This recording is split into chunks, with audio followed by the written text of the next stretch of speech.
తెలంగాణలో కాంగ్రెస్ అధికారం రావటం వెనుక ఎందరిదో కృషి ఉంది. అలాగే కాంగ్రెస్ సమష్టిగా పనిచేసింది. వీటన్నిటికీ తెర వెనక వ్యూహాలు, ఎత్తులు పై ఎత్తులు చేసిన పక్కా పొలిటికల్ స్ట్రాటజిస్టుగా సునీల్ కనుగోలు ఉన్నారు. ఆయన పేరు కూడా ఇప్పుడు అదే స్థాయిలో మారుమ్రోగుతోంది. సునీల్ కనుగోలు పీకే అలియాస్ ప్రశాంత్ కిషోర్కి ప్రథమ శిష్యుడు. గురువు పొలిటికల్ కన్సల్టెన్సీలో అప్పట్లో శిష్యుడికి వాటా కూడా ఉంది. అలా విజయాలతో ప్రశాంత్ కిషోర్ ఉంటే సునీల్ కనుగోలు కూడా తర్వాత కాలంలో సొంతంగా కన్సల్టెంట్ అవతారం ఎత్తారు. ఆయన కర్ణాటక కాంగ్రెస్ ఎన్నికల వ్యూహకర్తగా బాధ్యతలు స్వీకరించి అక్కడ పార్టీని గెలిపించారు.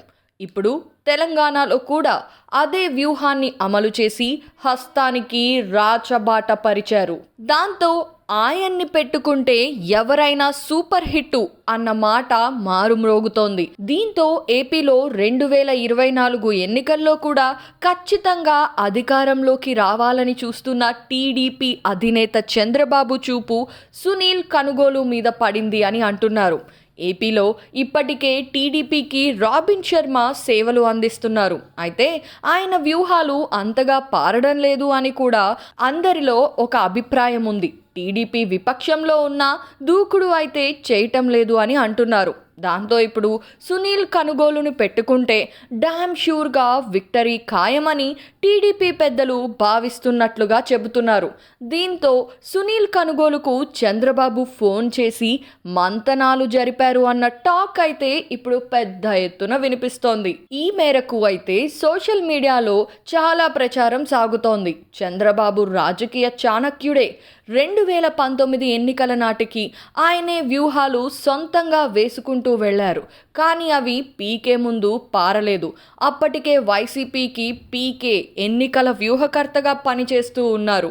పీకేని వైసీపీ తీసుకున్నప్పుడు టీడీపీ నేతలు మాకు బాబు కంటే ఎవరూ అవసరం లేదు అంటూ చెప్పుకొచ్చారు. కానీ ఇప్పుడు కాలం మారింది. స్మార్ట్ యుగం నడుస్తోంది. సోషల్ మీడియాదే పై చేయిగా ఉంది. ఒకేసారి కోట్లాది బుర్రలలోకి దూరి కొత్త ఆలోచన ప్రవేశపెట్టాలి అంటే దానికంటూ ప్రత్యేకమైన వ్యూహకర్త ఉండాలి. ఎప్పటికప్పుడు పరిస్థితులకు తగిన విధంగా వ్యూహ రచన చేయగలవారు కూడా అవసరమే. రాజకీయాల్లో ఉన్నవారికి ఎన్నో పనులు ఉంటాయి. నాయకత్వ బాధ్యతలతో వారు తలమునకలు అవుతూ ఉంటారు. దీంతో తప్పనిసరిగా వ్యూహకర్తల అవసరం ఉంది. అందుకే చంద్రబాబు రాబిన్ శర్మను తీసుకున్నారు. ఆయన ఇదేమి కర్మ రాష్ట్రానికి అంటూ ఒక ప్రోగ్రాంని ఇచ్చారు. అది ఒక మాదిరిగానే జనంలోకి వెళ్ళింది. అలాగే బాదుడే బాదుడు అని మరో ప్రోగ్రాం ఇచ్చినా అది కూడా అంతంత మాత్రంగానే పోయింది. ఆ తరువాత మాత్రం ఆయన నుండి వచ్చే వ్యూహాల మీద టీడీపీ నేతలకు నమ్మకం తగ్గింది. ఏపీలో వైసీపీని ఢీ కొట్టాలి అంటే పదునైన వ్యూహాలు అవసరం. టైం చూస్తే చాలా తక్కువగా ఉంది. ఇదే నేపథ్యంలో సునీల్ కనుగోలు మీద టీడీపీ ఫుల్ ఫోకస్ పెట్టింది అని రాజకీయ వర్గాలలో ఇప్పుడు టాక్.